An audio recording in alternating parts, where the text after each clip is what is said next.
El sol de Creta, que solía bañar la isla en un oro prometedor, se había tornado plomizo y pesado como la losa de un sepulcro sobre Cnosos. Su luz, antes compañera de juegos infantiles, ahora parecía reflejar el peso de una corona invisible que Ariadna sentía sobre sus sienes, una corona de obligación y desesperación. Ariadna, la princesa de ojos tan profundos como el Egeo y espíritu tan indomable como sus olas, no conocía la libertad que pregonaban los cantos de los marineros. Para ella, el mundo terminaba en los intrincados muros de su palacio. Aunque nacida entre sedas y joyas, su existencia era una jaula dorada. El palacio, una maravilla de la arquitectura minoica con sus 1000 habitaciones laberínticas y pasillos que se retorcían como venas ancestrales, no era su hogar, sino el corazón de su propia prisión personal. Cada esquina, cada mural vibrante que representaba escenas de paz y prosperidad, contrastaba cruelmente con la agonía silenciosa que lo habitaba. Cada año, la sombra del Minotauro no solo se cernía, sino que se materializaba en el aire gélido que precedía al tributo. Su rugido lejano, un eco sordo que las paredes del palacio parecían amplificar, era un recordatorio constante de la oscura maldición que pesaba sobre su linaje, una mancha de sangre que ni todo el agua del mar podía borrar. El terror era una presencia tangible, un aliento frío que se extendía días antes del tributo, ese eufemismo cruel que disimulaba la matanza de inocentes. La llegada de los jóvenes atenienses, sus ojos llenos de una mezcla de desafiante esperanza y pánico paralizante, era la cuenta regresiva hacia el sacrificio en el laberinto donde la bestia esperaba con su insaciable hambre. Ariadna los veía desde las alturas de sus aposentos, su corazón encogiéndose con cada barco que arribaba al puerto. Ariadna, de espíritu vivaz y un corazón que anhelaba una justicia que parecía negársele a Creta, detestaba esta brutal tradición impuesta por su propio padre, el rey Minos, cuya ambición había sellado el destino de tantos. Su alma se rebelaba contra la crueldad inherente a su trono y a su linaje. A menudo buscaba refugio en los jardines secretos, ocultos tras muros de bugambilias y aldefas, lejos de las miradas inquisitivas de la corte y del peso de la corona. Ahí, entre el susurro de las fuentes y el aroma a jazmín, sentía el eco de los lamentos de las víctimas, no solo de los atenienses, sino de la propia Creta bajo la sombra del miedo. Era ahí donde, bajo el manto estrellado o la luz filtrada del amanecer, se permitía soñar con un mundo donde el miedo no fuera la moneda de cambio, donde la libertad no fuera una quimera y donde la piedad pudiera por fin respirar. Creta, la isla del Minotauro, respiraba un aire de sombría resignación. Cada ciclo lunar, la llegada del tributo ateniense se convertía en un lúgubre ritual que recordaba el yugo implacable del rey Minos. Los murmullos en los callejones eran siempre de pesar, los rostros de los cretenses velados por una sombra de culpa compartida o miedo. La vida en el palacio de Cnosos, a pesar de su opulencia, no era inmune a esta atmósfera de fatalidad. Ariadna, la princesa, observaba año tras año la procesión de jóvenes destinados al laberinto, sintiendo el peso de una tradición cruel que parecía inmutable. Pero un día, la brisa marina trajo consigo un rumor diferente. No era el lamento habitual, sino una vibración inusual, un zumbido de expectación mezclado con un temor atávico. Desde los baluartes del palacio de Cnosos, la silueta inconfundible de un navío ateniense recortó el horizonte. Sus velas, teñidas de un negro azabache, no colgaban mustias en la derrota, sino que se hinchaban con una audacia insolente, casi desafiante, como un presagio indómito. No era el barco de la resignación, sino un espectro de desafío en el corazón mismo de la tiranía, y su llegada silenció a la multitud del puerto. A medida que la embarcación atracaba en el puerto de Amniso, un silencio tenso se apoderó de todos.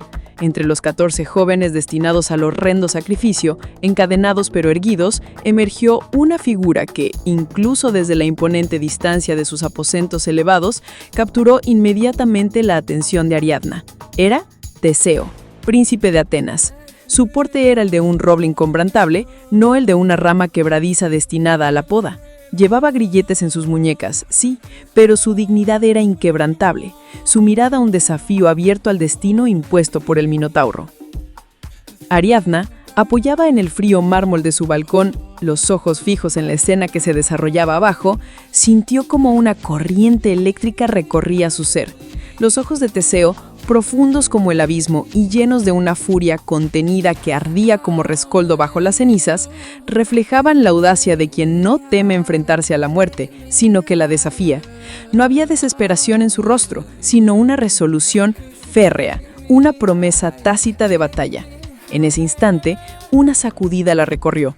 Fue un presentimiento, no una mera intuición, sino una revelación que deslumbró su alma acostumbrada a la penumbra.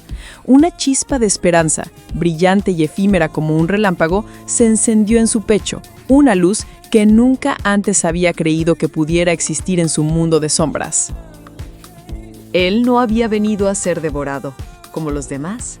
Él había venido a matar al Minotauro, a romper el ciclo de terror y a liberar a su pueblo. La valentía de Teseo resonó en lo más profundo del alma de la princesa, como un eco de su propio deseo latente de justicia. Esa audacia desinteresada encendió en ella una llama de admiración que pronto se transformó en un deseo incontrolable y urgente de ayudar a aquel héroe con destino tan incierto, a ser el hilo que lo guiara en el laberinto de su propio destino y del de Creta. La noche se cernía sobre el palacio de Cnosos como un manto de presagios, densa y cargada de la humedad salina que traía el viento del mar Egeo. En las profundidades de la fortaleza, donde la piedra resumaba el eco de lamentos pasados y futuros, los jóvenes atenienses yacían confinados, la resignación y el terror grabados en sus rostros pálidos. El silencio, interrumpido solo por el lejano ulular de un búho y el metálico sonido de las armaduras de los guardias en rondas distantes, era una losa pesada. Pero para Ariadna, la princesa de Creta, esa noche no era de reposo, sino de una agitación febril, un torbellino de emociones, miedo, desafío, una audacia recién florecida, la impulsaba. Cada latido de su corazón resonaba en sus oídos como un tambor de guerra mientras se deslizaba sigilosamente por los corredores oscuros, su sombra danzando como un espíritu inquieto en las paredes iluminadas por la luna que se colaba por rendijas.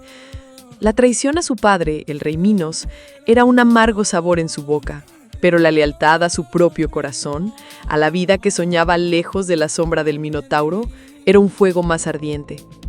Llegó a la celda improvisada donde Teseo y sus compañeros esperaban su destino. El aire estaba cargado de tensión palpable, el aliento contenido de hombres que enfrentaban una muerte casi segura. Cuando la mirada de Teseo se posó en ella, una figura etérea emergiendo de la oscuridad, la sorpresa ablandó las líneas duras de su rostro y una chispa de curiosidad inusual se encendió en sus ojos. Ella no vaciló. Sin preámbulos, con una voz que era apenas un susurro, pero que portaba la firmeza del destino, Ariadna extendió su mano. «Sé lo que te espera», dijo, sus ojos fijos en los de él, «y no lo permitiré». En su palma descansaba una espada, no una cualquiera, sino corte estrellada, una reliquia ancestral de su linaje, forjada en la misma fragua donde Hefesto había moldeado sus más grandes obras. Su hoja de bronce imbuida con el poder de los dioses brillaba con luz tenue y prometía cortar a través de la piel más dura, incluso la del propio Minotauro. «Con esto», susurró, «tendrás una oportunidad». Pero la espada no era solo la mitad de su ofrenda. Con la misma solemnidad, desveló su más preciado secreto, el hilo de Ariadna.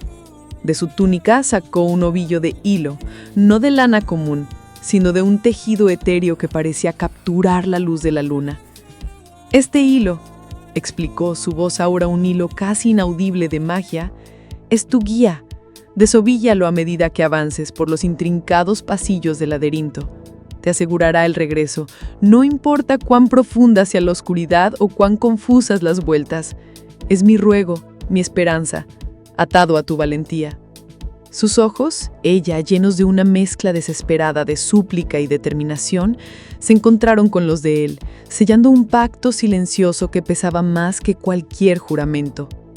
Teseo, el héroe destinado, asintió, su propio aliento contenido. A cambio, susurró Ariadna con voz firme, la urgencia de su destino resonando en cada palabra. Promete que, si regresas, me llevarás contigo. Lejos de este laberinto de piedra y de esta prisión de mi alma. Llévame a Atenas y hazme tu esposa. No puedo seguir viviendo bajo esta sombra, prisionera de un destino que no he elegido. Seré tu compañera, tu guía si es necesario, pero nunca más la hija de Minos atrapada en Creta. El frío brillo de la espada y el intrincado ovillo de hilo no eran meros objetos en las manos de Teseo. Sentía en ellos el peso de la esperanza desesperada de una joven, una apuesta desafiante contra el destino mismo.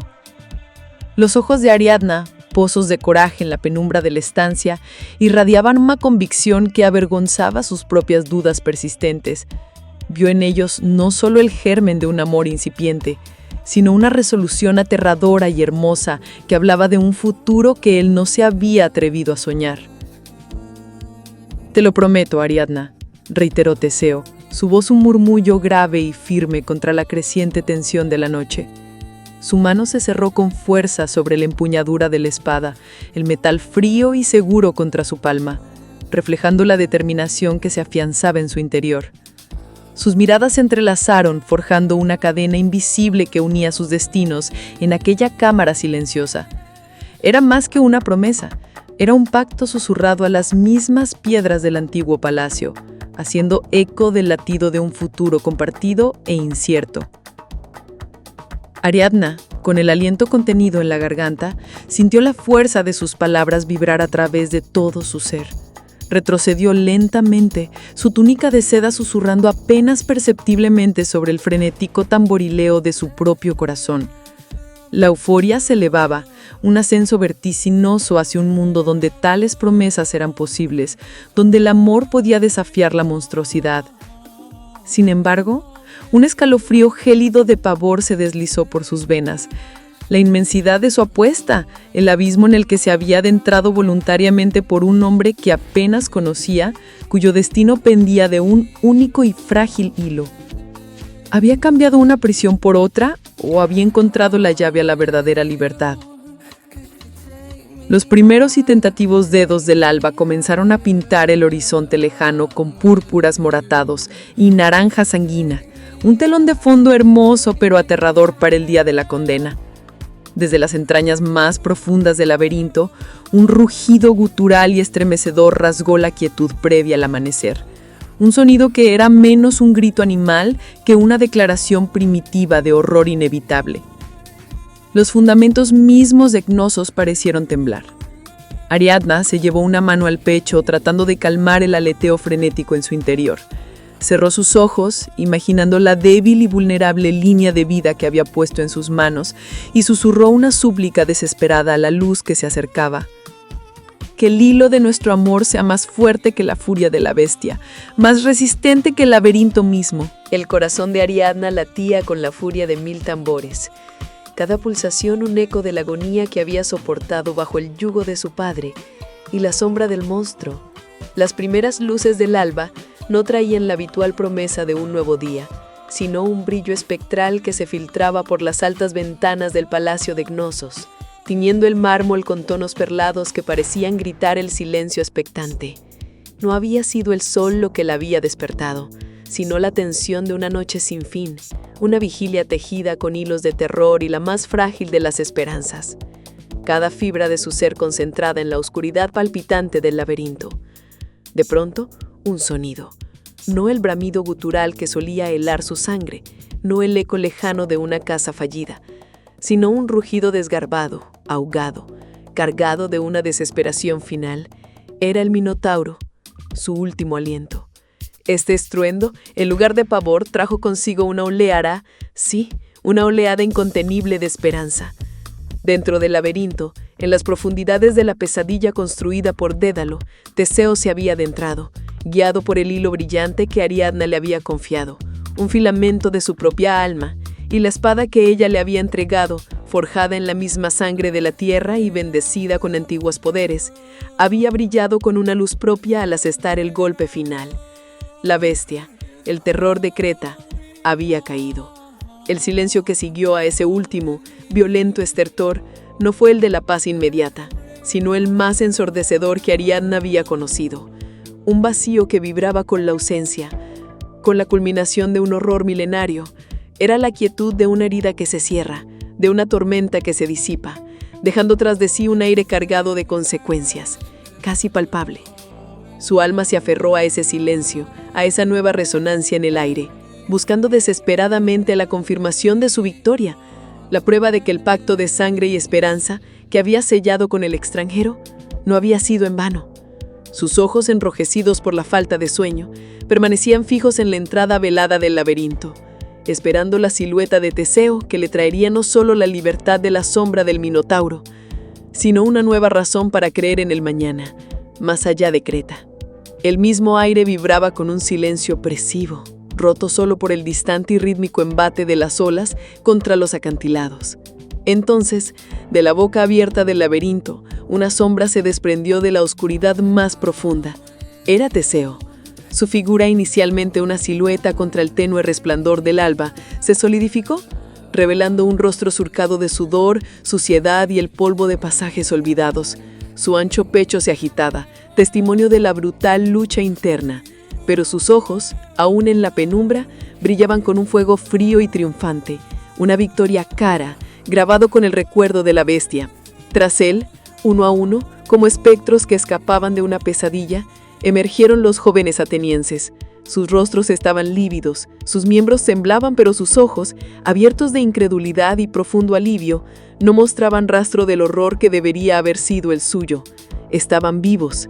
El hilo carmesí, meticulosamente enrollado en una compacta madeja, colgaba de la mano callosa de Teseo, un pacto silencioso que lo unía a Ariadna. Un jadeo escapó de los labios de Ariadna, un sonido frágil perdido en la inmensidad del amanecer. Incapaz de contenerse, avanzó a toda prisa, sus pies descalzos apenas tocando la tierra áspera, impulsada por una esperanza desesperada y anhelante.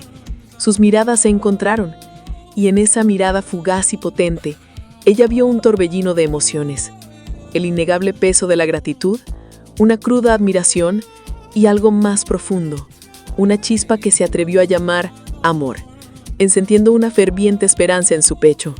Era una promesa tácita, un reconocimiento silencioso de su destino compartido, forjado en el corazón de la guarida del monstruo. No hacían falta palabras, ni había tiempo para el lujo de las celebraciones. La ira de Minos, una tormenta mucho más devastadora que cualquier tempestad, era una certeza inminente, lista para desatarse sobre ellos con la primera luz incandescente del descubrimiento. Bajo el manto moribundo de la noche más profunda, una urgencia silenciosa los impulsó. Se movieron como fantasmas, sus pasos amortiguados, sus respiraciones contenidas, serpenteando por las calles durmientes y laberínticas de Gnosos hacia el distante brillo del puerto. Cada sombra un potencial traidor, cada susurro del viento un presagio de perdición. Allí, balanceándose suavemente sobre el agua de oscuridad, yacía la nave ateniense. Sus ominosas velas negras, antes símbolo de su inminente perdición, habían sido rápidamente reemplazadas por inmaculadas velas blancas, ondeando suavemente con la brisa naciente, una declaración audaz y triunfante contra el lienzo gris del cielo. Mientras los primeros dedos pálidos del alba se extendían por el horizonte, pintando el cielo oriental con tonos de rosa y violeta, la proa del barco cortó la suave marea dejando atrás las costas de Creta. Una sensación de libertad desesperada invadió a Ariadna, mezclada con un doloroso adiós irrevocable. La isla, una vez su santuario, luego su prisión, ahora se alejaba en un contorno desvanecido llevándose consigo los susurros de su vida anterior, los ecos de su vida furtiva y peligrosa. Las velas, hinchadas por un Egeo benevolente, impulsaban el navío hacia el noroeste. Cada ola un suspiro de alivio que alejaba la sombra imponente del laberinto. Días enteros se fundieron en un abrazo de sol y brisa salada, mientras la silueta de Creta se encogía en el horizonte, llevándose consigo el aliento helado de la persecución minoica. Ariadna y Teseo compartían la estrechez de la cubierta, pero también la inmensidad de un horizonte que prometía libertad. Las noches se poblaban de constelaciones y de la silenciosa elocuencia de sus miradas. Las mañanas, de la suave risa de Ariadna al ver los delfines jugar, una risa que Teseo atesoraba recordándole la vida que él le había prometido. La tensión de los corredores laberínticos se disipaba con cada vaivén, reemplazada por la dulce promesa de un nuevo comienzo en Atenas. Una vida donde el amor y la paz serían su único laberinto. En sus silencios cómplices, forjados en la fragua de la muerte y el rescate, se tejía la convicción de un futuro compartido, una esperanza tan vasta como el mar. La necesidad de reabastecerse de agua fresca y provisiones frescas los guió a las costas de Naxos, una isla árida pero serena, cuyos acantilados ocres se zambullían en un mar de un azul cobalto. Para Ariadna, el desembarco fue una liberación más profunda que la huida misma. La constante vigilancia, el miedo que era su sombra inseparable desde que se adentró en el corazón del laberinto, finalmente la abandonó. La tierra firme se sintió como el abrazo de una madre después de una pesadilla. Agotada hasta la médula por la huida, por la tensión acumulada y la euforia del escape, se recostó sobre la arena cálida, la cabeza apoyada en un montículo de hierba seca. El suave murmullo de las olas, el arrullo de la brisa en las dunas, actuaron como nana ancestral, arrastrándola hacia un sueño tan profundo y reparador que rozaba el desmayo. Un sueño en el que, por primera vez en mucho tiempo, no había sombras ni monstruos, sino el suave ritmo del mar. Teseo la observó dormir, su rostro bañado por la luz dorada del atardecer, su pecho subiendo y bajando con el rito pacífico de la respiración. En ese instante de vulnerabilidad, la promesa que le había susurrado bajo la penumbra del laberinto, la deuda de vida y amor que había jurado pagar, comenzó a disburrarse en su mente. No era el monstruo del Minotauro lo que ahora acechaba, sino uno más sutil y antiguo, la ambición de Atenas y el temor a las ataduras. ¿Cómo sería percibida Ariadna, una princesa cretense, hija del rey al que había deshonrado, en la corte de su padre, Egeo? ¿Sería vista como un trofeo o como una carga política, un recordatorio constante de un acto de astucia, más que de heroísmo puro? La gloria de Atenas esperaba, un legado que debía forjar sin sombras, sin deudas que empañaran su nombre. La gratitud se marchitó, reemplazada por el cálculo frío de poder y la imagen. En sus ojos, el amor se trocó en conveniencia, y la decisión, cruel y premeditada, comenzó a germinar en su corazón, sellando el destino de Ariadna a la deriva de un mar de traición. Cuando la conciencia regresó a Ariadna, le hizo como un golpe sordo, no como el suave despertar esperado en los brazos de Teseo. La brisa de Naxos, que debería haber sido cálida y reconfortante, la acarició con una frialdad inusual, una punzada gélida que se clavó en su piel y, de alguna manera, en su alma. Abrió los ojos lentamente, cegada por la brillante luz del sol ya alto, que pintaba el cielo de un azul implacable.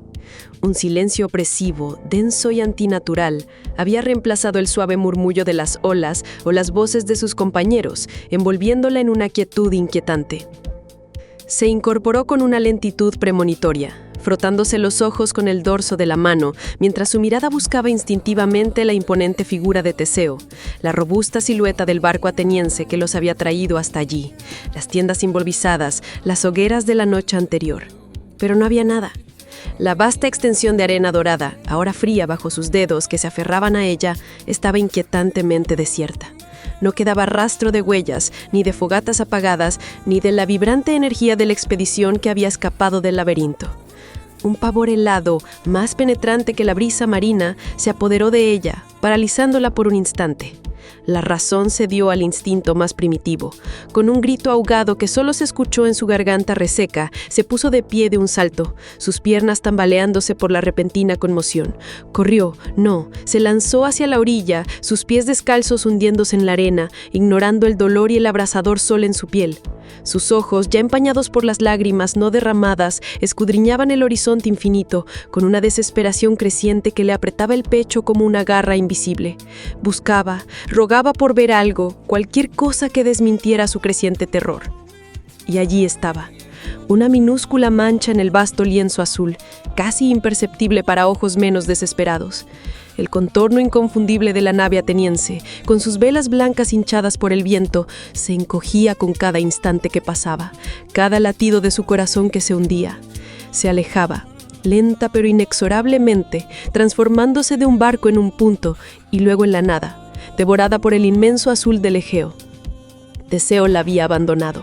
La promesa, tan firme y luminosa en la oscuridad del palacio de Creta, el juramento susurrado entre sombras y terrores en las profundidades del laberinto se había roto. Se pulverizó, no bajo la oscuridad de un calabozo, sino bajo el indiferente y brillante sol de Naxos, revelando la cruda y brutal verdad de su traición, más cortante que cualquier filo de espada. Sola. Completamente sola en una isla desconocida, vastamente diferente a la prisión familiar de su hogar, el corazón de Ariadna se hizo añicos. No fue un estruendo, sino un sinfín de grietas silenciosas, un mapa de dolor que se extendía por todo su ser, congelándola en un abismo de incredulidad. Un eco de desesperación, puro y desolador, resonó no solo en el vasto silencio del mar, sino en cada fibra de su alma, prometiendo una soledad más profunda que cualquier laberinto. El sol de Naxos, antes un cálido abrazo prometiendo una nueva vida, se había convertido en un fuego abrasador sobre la piel de Ariadna. Cada rayo una punzada ardiente, un recordatorio agónico de su desolación. Sus labios, resecos y agrietados, solo saboreaban la sal amarga de lágrimas que hacía tiempo habían dejado de fluir, dejando surcos secos y dolorosos grabados profundamente en su rostro empolvado.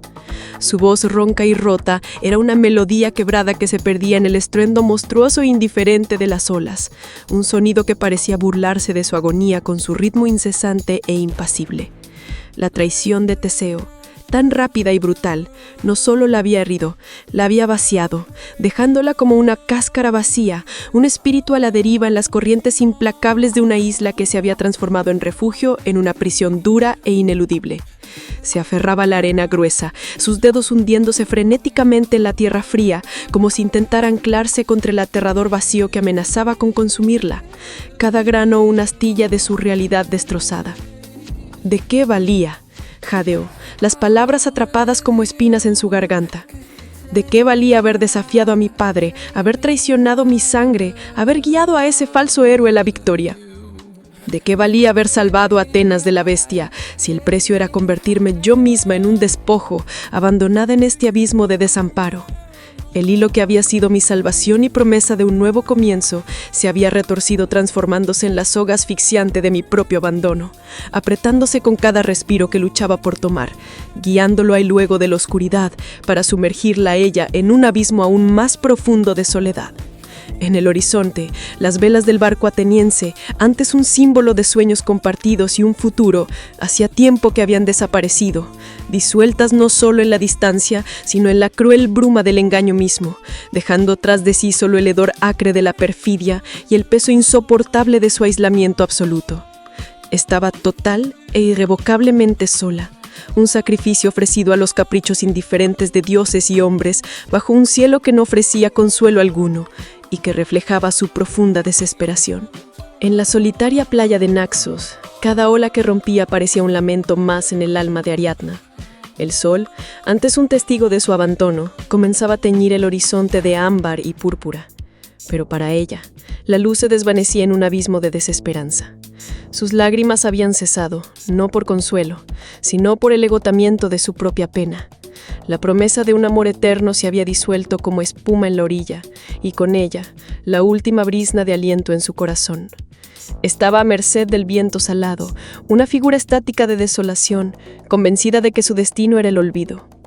Fue entonces, cuando el silencio de su lamento parecía más denso, cuando la noche amenazaba con engullir su miseria, que un sonido inusual, casi impío en su alegría, rompió la quietud. Al principio un eco lejano y confuso, la risa desinhibida, el repicar rítmico de tambores y la melodía embriagadora de flautas, una cadencia que no pertenecía al mundo de la pena. Junto al sonido el aire se impregnó de un aroma denso y embriagador, la dulzura del vino fermentado, la tierra húmeda, la fragancia mística de la mirra y la hidria, notas que despertaron en ella una confusión aturdida. La playa, antes un lienzo de arena y soledad, comenzó a transformarse. De la arboleda frondosa que abrazaba la costa, emergieron con una explosión de color y movimiento. Sátiros con cuernos curvos y patas de cabra saltaban con una jovialidad descarada, sus risas rebotando en los acantilados. Ninfas de cabellos sueltos y túnicas ligeras danzaban con una gracia desinhibida, sus cuerpos entrelazándose al ritmo frenético. Tras ellos, Ménades, con los ojos encendidos y el cabello salvaje, portaban tirsos adornados con hidria, sus gritos extasiados resonando en la atmósfera. Era una marea de vida, un bacanal errante que devoraba la desolación con su energía contagiosa. Ariadna, aturdida, apenas podía comprender la visión. En el centro de esta vorágine de éxtasis, una figura imponente se reveló. Era Dionisos, el dios del vino, de la locura divina y del éxtasis liberador. Su forma era la de un joven eterno, de una belleza que trascendía lo mortal, con una fuerza salvaje apenas contenida. Su piel, aceitada y morena por el sol, resplandecía con una vitalidad sobrenatural, y su cabellera oscura, enmarcada por una corona de hidria trenzada con racimos de uvas maduras, caía en rizo sobre sus hombros. Llevaba una túnica suelta que dejaba al descubierto parte de su pecho y en su mano sostenía un tirso vibrante. Sus ojos, profundos y llenos de una alegría contagiosa, danzaban con el fuego de 1000 celebraciones. La procesión, al llegar a la arena húmeda, pareció frenar su ímpetu momentáneamente, como si una fuerza invisible los guiara. La mirada penetrante de Dioniso, que había barrido el horizonte con la exuberancia de un rey que reclama su reino, se detuvo de repente. Su atención fue capturada, no por la algarabía de sus seguidores, sino por la pequeña figura solitaria, inmóvil en la orilla. Allí estaba Ariadna, frágil y desolada, una perla de tristeza abandonada en medio de la vasta extensión de arena, un contraste tan doloroso como fascinante con la vida que él representaba. Un silencio momentáneo, un suspiro de asombro reverente, se apoderó del dios. La algarabía a su alrededor pareció atenuarse, volviéndose un murmullo distante. Observó la curva de su espalda, la caída de su cabello castaño, la quietud desesperada de su postura. Su belleza, incluso opacada por el dolor más profundo, era innegable, una perfección melancólica que le arrancó un aliento. Su desventura, la traición evidente en cada línea de su ser, conmovió el corazón del dios, un ser que encarnaba la libertad y el abandono de las ataduras, pero que ahora se enfrentaba a la más cruel de las ataduras, el dolor del desamor. En ese instante, supo que el destino había tejido un encuentro que cambiaría no solo la vida de Ariadna, sino el curso mismo de su propia eternidad. En la solitaria orilla de Naxos, Ariadna yacía postrada, su corazón un mosaico de dolor y desolación. Las lágrimas se confundían con la espuma del mar, reflejando la inmensidad de su abandono. El silencio ensordecedor que dejó Teseo resonaba en cada fibra de su ser, un recordatorio constante de la traición que la había quebrado. Se sentía vacía, un instrumento desechado tras cumplir su propósito, con el alma desgarrada por la perfidia de un amor que creyó eterno. De repente, una vibración etérea, una melodía inaudible se deslizó por el aire, impregnando la atmósfera con una energía embriagadora. Del corazón de los bosques emergió Dioniso, no con la arrogancia de un dios, sino con la compasión de un bálsamo viviente. Sus ojos, pozos de sabiduría ancestral y empatía infinita, encontraron los de Ariadna, disipando las sombras de su tormento. Se acercó a ella con un movimiento que era a la vez salvaje y tierno, una danza de la vida misma. Ariadna, su voz, profunda y melódica, era como el néctar más dulce, vertiendo bálsamo sobre sus heridas abiertas. El dolor ha resonado en los reinos divinos, un lamento puro que clamaba por consuelo.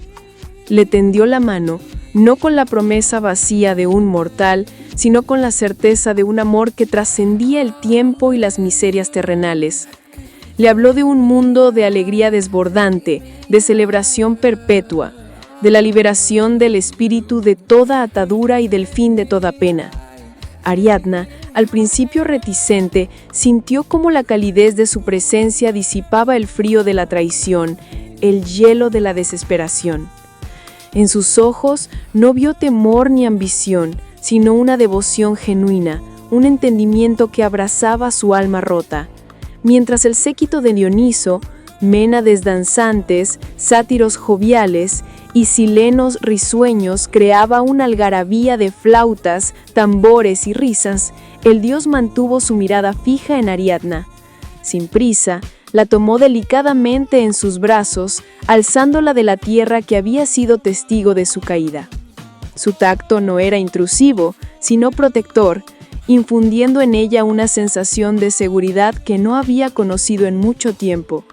La levantó sobre un carro magnífico, tirado no por corceles, sino por dos majestuosas panteras de ébano, cuyos ojos brillaban con una lealtad salvaje y primordial. Con una última y tierna mirada hacia la desolada orilla que la vía sufrir, Dioniso la llevó consigo, lejos del recuerdo amargo de Teseo, hacia un destino de amor y divinidad. El carro ascendió, y Naxos, que una vez fue el símbolo de su abandono, se transformó en el umbral de un nuevo amanecer. En una parte recóndita y bendecida de la isla, bajo un cielo que comenzaba a encenderse con la promesa de nuevas estrellas y la bendición tácita de los dioses olímpicos, Ariadna y Dioniso unieron sus vidas en un matrimonio que sería eterno, el preludio de su ascenso hacia las constelaciones. En el día de su unión sagrada, en la culminación de un amor que había desafiado el abandono y la desesperación en las costas de Naxos, Dioniso, con la ternura y la majestad que solo un dios puede poseer, se acercó a Ariadna. En sus manos sostenía una creación de belleza inaudita, un presente que trascendía todo don mortal. Era una corona resplandeciente, forjada con oro más puro, extraído quizás de las vetas del Olimpo o de las entrañas de la tierra donde los tesoros divinos duermen. Estaba engarzada no con meras gemas, sino con joyas divinas que captaban la luz de estrellas recién nacidas y las milenarias chispas de la Vía Láctea. Cada faceta de estas gemas refulgía con la promesa de lo eterno. Cada curva de oro era un testimonio de un amor tan vasto como el cosmos. Con reverencia y adoración la colocó sobre la cabeza de su amada. No era solo una joya, sino un testimonio tangible de la promesa de inmortalidad que Dioniso le ofrecía, una vida más allá del ciclo mortal, un lugar entre los inmortales. Con cada pulso de luz que emanaba de la corona sobre su cabeza, Ariadna sentía la transformación, la savia divina recorriendo sus venas, el abandono de su pasado mortal disolviéndose en la gloriosa certeza de su nueva identidad. Era el sello de su ascensión, el emblema innegable de su estatus como esposa divina, la reina de su cortejo y la compañera de su eternidad. Su promesa de ser una diosa por derecho propio, una protectora de los reinos celestiales y terrestres, destinada a reinar junto a él por toda la eternidad. Pero aún la más deslumbrante de las creaciones divinas podía, en el reino terrenal, estar sujeta a la erosión del tiempo o a la mirada efímera de los mortales. O quizás para que su brillo nunca se desvaneciera y la esencia de su significado se elevara más allá de lo transitorio, Dioniso tomó una decisión de amor aún mayor. No deseaba que la corona de su amada fuera solo un recuerdo en la historia de los mortales, sino una luminaria perpetua en el cosmos, un faro inmutable. Con un gesto de su mano divina, o con un susurro que la misma bóveda celeste escuchó con reverencia, Dioniso elevó la corona de Ariadna al firmamento. No fue un acto de separación, sino de preservación eterna, de una consagración divina que aseguraría su inmortalidad y su legado para siempre. Allí, en la inmensidad azul y estrellada del cosmos, las joyas divinas que una vez adornaron la frente de Ariadna se transformaron en las estrellas que forman la constelación de la corona boreal. Cada gema se convirtió en un astro, cada destello en un faro eterno. La corona de Ariadna no solo brilla en la bóveda celeste, vibra con la memoria de su rescate, del abandono en Naxos, del éxtasis de su amor con el dios del vino y la locura, y de su asombrosa metamorfosis, de princesa abandonada en una orilla desolada, a una diosa inmortal, guardiana de los cielos y de la esperanza, Es un recordatorio perenne de que la fe y el amor pueden trascender cualquier laberinto, elevando lo terrenal a lo divino y grabando su leyenda en el mapa estelar para toda la eternidad. Un faro de redención y gloria para todos los que miran hacia arriba en busca de inspiración. Si te ha gustado el contenido y deseas contribuir al crecimiento continuo de este canal, te invito a considerar la posibilidad de suscribirte a mi canal de YouTube. Puedes hacerte miembro por menos de 3 euros al mes. En el apartado de tienda, podrás acceder al merchandising de Estudio Alejandría. No solo estarás apoyando mi creatividad y esfuerzo con tus compras, sino que también tendrás acceso exclusivo a contenido más detallado y enriquecedor. Como suscriptor, formarás parte de una comunidad comprometida con el desarrollo y la exploración de nuevos temas. Tu apoyo es fundamental para seguir creando contenido. Únete a la comunidad y sé parte de esta emocionante aventura. Y hasta aquí llegamos con este emocionante contenido. Si te ha gustado y quieres seguir explorando temas fascinantes como este, no olvides suscribirte al canal y activar la campanita para recibir notificaciones de nuestros nuevos vídeos.